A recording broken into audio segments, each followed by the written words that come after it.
Well, I tell you what, it is scorching out here. I mean, it is blazing hot, and now we've gone a month with a half-inch rain or less on over half of our farm. So we went from one extreme to the other. Went from flooding this spring during planting season, early wheat harvest, to now the beginning stages of a severe drought, all in the span of a little over a month. Hard to believe, but anyway, this is the kind of year we've been preparing for with all of our cover crops, soil health, regenerative agriculture. So let's go out in the field and see if our efforts are starting to pay off a little bit.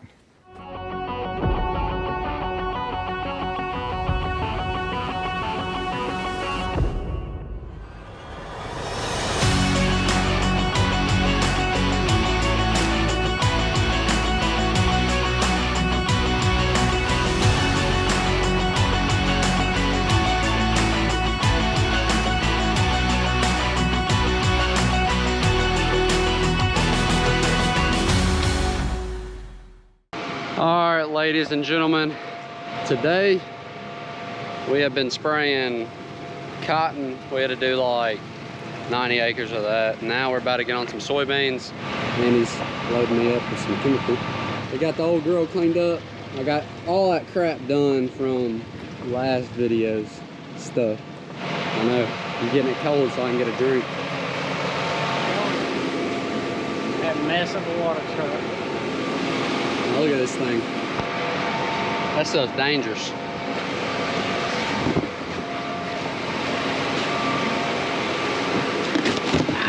Hook the box.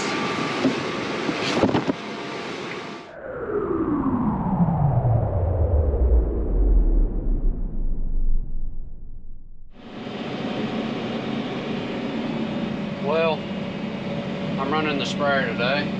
Giving Andy a little break from running it. I know he's tired of running it this summer. He's been running it probably about the last 3 weeks straight, and then also hauling. So, and also I love doing it. So it's a win-win situation.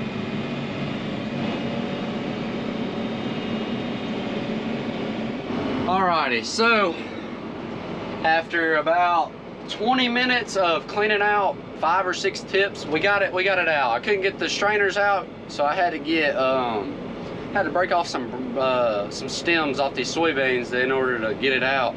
So 2 of my tips were really clogged and were not spraying, and then the other 3 I could tell that they're starting to go through. So I went through most of these tips and just took my time and cleaned out a bunch of them. But hopefully it you know, it won't get stopped up again and we can spray the rest of this field. But the chemical that we're using, it's like caking up the strainers a lot, and it's just not causing a lot of chemical flow, and it's not allowing any flow. I don't know if that makes sense for y'all, but basically I had to go out there and clean them strainers out. And let me tell y'all something, them soybeans do not feel good against your freaking legs, I'll tell you that. It makes you itch.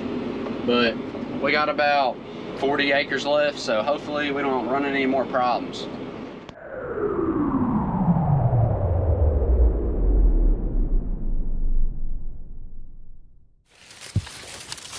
All right, if any crop's going to be affected by the drought and the extreme high temperature, it's going to be our corn. So let's go to the worst spot in the field. We'll take a look at it. All right, here we are, one of the thinnest parts of the field, and you can tell our corn is definitely suffering. I mean, it's rolling up tight. We're dropping bottom leaves right there. I mean, this corn is definitely drought and heat stressed. You know, we got some heat damage up here on the top. This is right below the ear leaf. I mean, this corn is cooking, and I'm actually surprised by how well it looks.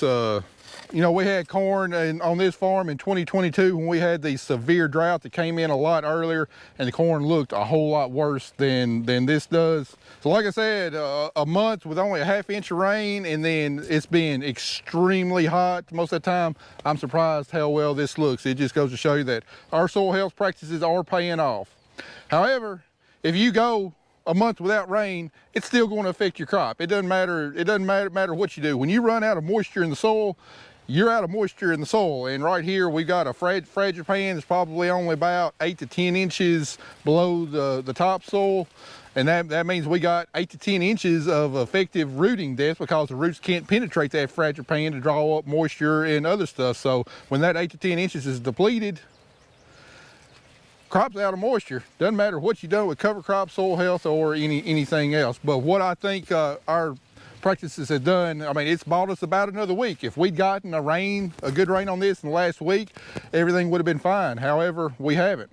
And I've seen quite a few other cornfields in this area, farmers that are just straight no-till, and their corn definitely looks worse than this. It's definitely been more stressed. So what we've done is paying off, and it is working, but you go a month without rain, I mean, there ain't much you can do. Now, unlike 2022, as you can tell, every plant's got an ear on it. A lot of this is because this is not pioneer corn. This is actually progeny corn, and it's set a year on each one. So let's pull an ear, see what stage the corn plant's at. All right, we got a pretty dang nice ear right there for this spot in the field. 16 rows round, 40 kernels long. You can see we got just a hint of corn earworm feeding right here. So our insecticide, when we sprayed the fungicide, definitely paid off. We're at a full dent right there. And looking at the kernels, we're about 25% milk line right there. So the kernel is the full size that it's going to get, and it's actively adding starch to the plant. We need a rain in the worst kind of way on this corn. If we got a rain on this corn, it would add a lot of yield. We've already lost a lot of yield just due to the hot, dry weather. These kernels are not as big as what they would normally be, but we can still add weight to the kernels. But to do that, we need moisture in the worst kind of way. Now, even if we weren't to see another drop of rain before this corn reaches black layer, this corn's still going to do better than what our corn did in 2022. However, that ain't saying much. I think we averaged like 73 bushels an acre in 2022. So 70-something bushels an acre is not going to come anywhere close to paying the bills on this farm. But if we can get another rain, I mean, I don't know what we can make yield-wise on this. I mean, we get another rain, I mean, I'd say somewhere between 130 and 155 bushels per acre might be achievable. If we don't get any more rain, I'm gonna guess probably 100 bushels is about what might be achievable right now. Anyway, we looked at the bad spots. Let's go to a deeper spot on this farm. It's got a lot deeper soils, and see what that corn looks like. All right, the difference a couple 100 yards makes. I mean, looking at this, you wouldn't guess we're in the midst of a drought. I mean, this looks absolutely fabulous. Dark green, plenty of nitrogen, not rolled up or anything. And looking at the leaves for disease, not seeing any sign of disease. Our fungicide worked perfectly, and that's good because it was confirmed a week and a half ago that southern rust is now in our area. But fungicide still holding on, keeping our corn plant good and healthy. And down here in this bottom, I mean, it just looks absolutely picture perfect for the type of corn I want to grow. Let's see what one of these ears looks like. All right, got another 16 round, 40 long ear corn. However, our population here was 30,000 as opposed to the probably 24,000 up there on top of the hill. So good looking ear. Tell we got a little bit more severe corn earworm feeding up here, but no recent damage. Whatever, this happened before we sprayed a fungicide with our insecticide. This progeny corn is strictly a Roundup ready corn. Doesn't have the BT trait on there. So it looks like we definitely made the right call, saving some money on the technology fee for the corn with the BT trait on it. We got this at a pretty significant discount, and the insecticide only cost us like $1.25 an acre. So that was definitely a good call. Now this corn right here is not quite far along. It's maybe 1/8 of a milk line. So this corn still got a good long ways to go before black layer. It's definitely holding on strong, but it needs some rain. I don't know how much longer this corn will hold on, but our cover cropping, our chicken litter, our soil health practices, everything we've done, it's definitely paying off this year. We've definitely got a lot better crops than what we would have had if we were just straight no-till. So this just goes to show me that for the extra management, the pain in the butt that these cover crops can be planting into, especially cotton. If you can get that crop established, it's well worth it, because our weather extremes are getting more and more frequent. I mean, just like this year, you know, up until the end of June, you know, we saw close to a record like 42 inches of rain, and then here all of July we've seen a ½ inch of rain. So we've gone from one extreme to the other, from flooding to drought. All we can do is just pray that the good Lord sees fit to send us with the rain here soon. We can salvage a lot of our corn crop, and our soybean crop and cotton crop still got potential there. Now, what I've shown you on my corn crop, I've showed you pretty much the worst of the worst as far as our ground, and then on the same farm, some of the best of this farm's ground. Now all of our farms up in Madison County look so much better. It's got a lot deeper soils. It's gotten an extra between 1 inch to 2 inches of rain there in July.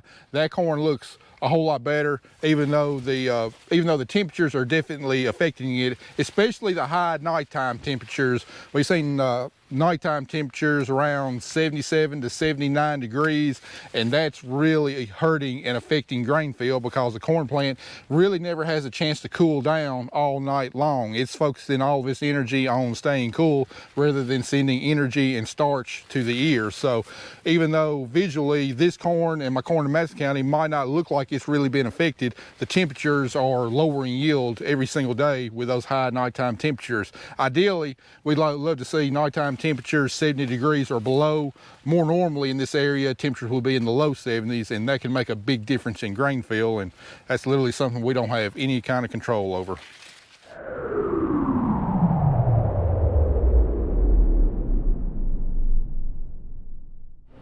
All right, now that we looked at the corn, y'all probably telling yourself, well, you complaining about all that heat hurting the corn, but it's got to be good for the cotton crop, shouldn't it? I mean, all spring long you've been complaining about having a late cotton crop, and doesn't all that heat, isn't it going to help your cotton speed it up, get it back to where it's supposed to be? Yeah, that's true. Cotton is much more suited to tolerate this kind of weather than what corn is. However, cotton still needs moisture too, and it still can get too hot for cotton. While cotton can tolerate the high temperatures, that doesn't necessarily mean that it likes the high temperatures. It likes temperatures a couple degrees warmer than corn does. That's what's most ideal for it. However, hotter than average temperatures is going to be beneficial in the long run, because it's speeding up the maturity of the cotton crop. So here we are here on my mom's farm, and we got a mixture of some replanted and non-replanted cotton. Now, don't judge my cotton growing skills based off this crop. This farm has just had problems all year long, but let's see the difference between the replanted and the non-replanted cotton, see what the maturity is. Now, this was a very last cotton that I replanted. I think replanted on June 4th, possibly. So it has finally started blooming. We got a bloom there that came probably about three days ago. So it's July 26th. So this cotton right here probably started blooming about July 23rd. So it's played a lot of catch up. I mean, a lot of catch up. And if we can get rain, that will ultimately be beneficial. If we don't get rain, really not going to matter. Now, our cotton is holding on pretty dang strong. I mean, we're peak of the day about 3 o'clock, about as hot as it's going to get today. And you know, this cotton is starting to wilt some, but considering it's had less than a ½ inch of rain over the last month, it is faring extremely well. And a lot of that, again, it goes back to our soil health. You see all of this residue right here shading the soil. This soil temperature right here is going to be probably on average about 15 degrees cooler than what your standard no-till will be. This soil temperature, I don't have a thermometer on me, but this soil temperature probably in the temperature is in the low 90s, whereas your no-till, where the sun is just hitting directly on the soil, that temperature is probably approaching 110, 115 degrees. And what that does is it basically shuts the plant roots down. They can't draw in moisture, can't draw in nutrients. You know, they're just kind of in limbo until the temperatures cool back down, because they just can't operate in that high temperature. So What all this residue is allowing us to do right now is keep the soil temperatures cooler and keep the cotton plant actively growing and respiring and trying to put on yield. Now, I've mentioned in the past that our last effective bloom date for here in West Tennessee is generally considered to be about August 15th. And what that usually means is that anything that blooms after August 15th is not going to have enough growing season left for a blooming square to develop into a harvestable bowl. A harvestable bowl requires about 850 DD60s to go from a bloom to a bowl that is mature enough to harvest. And a DD60 is basically a growth unit in cotton. You take your average temperature for the day minus 60, and that's how many DD60s you've accumulated for the day. So say our high temperature day is 97 and our low temperature is 77 for the day. That means our average temperature for the day is 87 minus 60 leaves us with, we've accumulated 27 DD60s during the day. So if we accumulate 27 DD60s every single day, it's going to take a little over 30 days for a bloom to develop into a harvestable bowl. Well, we're not going to have this heat wave for 30 days straight, or at least I hope not. Most times we get about 21 to 22 DD60s every single day, so that's going to increase the time over 30 days. So August 15th, say take 35 to 40 days, which is usually how long it takes a flower to develop from a bloom to a bowl. I mean, you're looking at around the first part of October. Now, all that being said, over the course of the years, I've always been worried about that last effective bloom date, but it does seem like the cotton does know what time of year it is, and sometimes, and quite a few times, stuff blooming a little bit after that August 15th, the cotton plant, I don't know if it sends more nutrients to it, but it speeds up the development of that bowl, and we can still get a harvestable bowl. But for the sake of this video, let's just use August 15th as a cutoff date. All right, now how a cotton plant blooms going up the plant. All right, you can see right here, we got our first position square on this branch blooming. Right here on this branch right here. We go up one branch, the first position square on this branch will bloom 3 days after the first one. And then go up another branch. We're missing a square there, but this one would bloom 6 days after this one that's bloomed. And then this branch here, I guess we must have got some plant bugs in here. This one's been kicked off. This one would bloom 9 days after. This one would bloom 12 days after, 15 days after, right here 18 days after. And this one right up here, 21 days after. Now, August 15th is about 20 days away. So right now, with the fruit that we've got on the plant, that should be able to bloom out and make a harvestable bowl. Now, this cotton plant is not done growing. It's still relatively short. You know, it's going to keep on growing, add more nodes and add more fruiting structures. But these additional fruiting structures that it's going to add have a very, very small chance of making a harvestable bowl. Now, as we go along a branch, we got our first position square that's bloomed here. We got our second position square right here.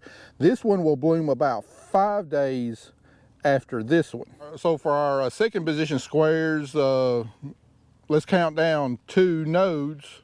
1, 2. So this second position square right there is probably the second position square that's going to have a chance to develop into a harvestable bowl on this plant. And any second position squares that's already up here in the top of the plant, just not going to be enough time. So you see we've got a very condensed time to set fruit on this plant, and it's definitely going to affect yield, because normally we would have wanted this stuff blooming over 2 weeks ago, which would have allowed another 3 nodes up in the top of the plant to set harvestable fruit and get more of our second and third position squares bloomed and developed into a harvestable bowl.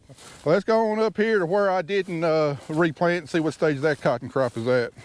All right, here we are. This cotton is definitely a lot older. As you can see, we got a white bloom, and we're up here in the top of the plant. We're 1, 2, 3, 4. We're about 5 nodes above white flower. So this cotton is definitely a lot farther along.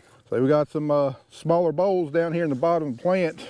Now, if we can get a rain, this cotton will continue producing nodes that we have a chance to keep on adding harvestable fruit. However, with these high temperatures and no rain, this plant's got enough of a fruit load on it that it's probably going to shut down and just focus on sending all of its resources to the developing fruit. So right now, I mean, with the conditions we got, this is right where we want this cotton to be. It's right on schedule, and what we really need right now is a little bit cooler temperatures and some rain to allow this plant to keep on adding nodes, which would let it allow more yield. As it is, if we don't get any more rain, this plant's probably going to start aborting some of this fruit up here in the top, focusing its resources on the lower fruit, and that's also going to cut yield. So the yield right here on our non-replanted cotton, it all depends on what Mother Nature gives us. And again, this right here is one of our toughest farms. Is our cotton that we didn't replant probably suffered the most with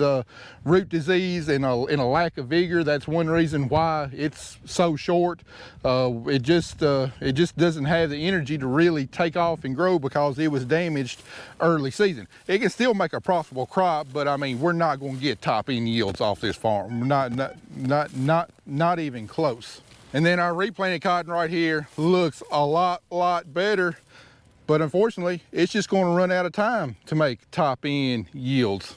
That's why I referenced in other videos this year, I mean, we lost a chance at 100% yield potential when we pulled the planter out of the field the first time. There was no map to making 100% yield potential on cotton again. It was just trying to make the best of a bad situation, which we did. Now all we can do is manage this crop to the best of our abilities and pray that the bad situation turns into something that's not going to be in the red this year. All right, now we're giving you a little bit of a quick crop tour, crop stage tour. I'm sure y'all curious, what were the final results of the wheat crop? How did it turn out? Well, let me get back to the office, pull up my spreadsheets, we'll talk about wheat a little bit. All right, guys, now that all the wheat's been hauled, truck and trailer's parked, and we got our settlement sheet in from the granary, let's talk a little bit about what the final numbers on the wheat crop was. Yield wound up being just a little bit worse than what my yield monitor was showing. Total bushels delivered was 36,238.33 bushels on 490.65 acres. Gives us a final average of 73.86 bushels per acre. Now that's a little bit worse yield than what we had last year. I think last year we averaged like 75.5 or 76 bushels per acre. Our yield was down a little bit. Of course, a big majority of that was the record rainfall we got in May during grain fill. I mean, it just it took a good looking wheat crop and really took a lot of the top end off of it. You know, normally I like to average around 85 bushels per acre. Last few years we just had a really hard time achieving that just to a variety of factors. We'll try some things differently next year. Hopefully get our wheat yields up to where I expect them to be. Hopefully the weather cooperates and get the yields up to where I expect them to be. But even though the yield was a little disappointing, there was a huge shocker on this wheat crop. I was absolutely blown away. If you recall, I think it was one of the last wheat harvesting videos. I was doing a lot of talk about test weight and how when we harvested UT variety trials, their machines were showing real low test weight on the varieties harvested. You know, somewhere around 55, 56 pounds per bushel, which would really lead to a big discount at the elevator whenever we delivered it. Come to find out, I don't know if maybe their machines were not right, or maybe the drying of the wheat that we while we had it in the bin blowing all that air on it, I don't know if that did the trick or what, but our test weight averaged 59.2 pounds on over 34 loads. Absolutely blew me away. We had a high test weight towards the bottom of the bin on wheat that had not been rained on very much, and we'd blown a lot of air on it and dried it down. We had a high test weight of 60.9, and then there at the top of the grain bin, some of our latest planted wheat didn't get a chance to dry it down, plus it had been rained on a lot more. Our lowest test weight was 57.6. which absolutely shocked me. You know, we get docked for anything below 58. So grand total we had 5 loads that got a little bit of a dock. They got docked 10 cents a bushel because they were between that 57 and a half and 58 test weight. We got docked 10 cents a bushel on 5 truckloads. If it'd been below 57 and a half, it would have been docked even more than 10 cents a bushel. But I was fully expecting the top half of the bin to be, you know, 55, 56 pound test weight, which would result in some steep discounts. Fortunately, that did not happen. Our test weight was really high. Did not get docked very much at all, but it just goes to show that we had a really high quality wheat crop out there to be rained on that much. And then there at the later end, you know, we only had a little bit below that 58 pound test weight. If we hadn't had all that rain, I firmly believe that all of our wheat would have been between that 60 and 61 test weight. Doesn't mean we would have gotten paid anything extra for it. It just means that our yield would have been a lot higher because we would not have lost so much weight from the grain that was out there. So anyway, we averaged right at $6 per bushel. We had roughly half of our wheat contracted last year, and then the wheat market's just been in a slow, steady decline for like the last 7-8 months. Didn't have any other good chances to price, and then finally there about a month and a half before harvest, it was like, this wheat market's gotten low enough. It's just, we're almost to harvest, it's just going to keep going lower. I just need to go ahead and sell the rest of it all before it gets even lower. And anyway, we sold like the last half of our wheat crop at $5.17 a bushel. And then what happens a couple weeks after that? Wheat market goes up. You know, I could have, if I'd waited a couple weeks, I could have sold the last half at say around $5.50 to $5.60 a bushel. But I mean, the markets did the opposite of what they normally do and what it should have. But anyway, we did have some wheat contracted for over $7 a bushel. We had some contracted in the high 6s, and then a big chunk of it we had contracted at $5.17, and then we had almost the right amount contracted. I think the last load and a half we had to spot, that was below $5 a bushel that we had to sell on that. But anyway, average $6 a bushel, and then once we count for our cost of drying the grain down, come up with an average price of $5.96 a bushel. So that's the numbers from the wheat crop. It's the 3rd year in a row I'm saying I'm disappointed in the wheat crop. Should have done better, wish we'd done better. There's too many things out of our control. Next year is going to be a little different though. We'll make us a few changes on what we're going to do on our wheat crop. We're going to have fewer acres of wheat. We'll have a few acres of canola. Try that out. Like the profit potential of that canola, and we'll go from there. But hopefully this next year, 2026, we'll get our winter wheat crops up to producing the revenue that we're used to and the revenue that we need to survive in this industry. So anyway, guys, appreciate y'all watching. That'll do it for this video. We'll see you in the next one.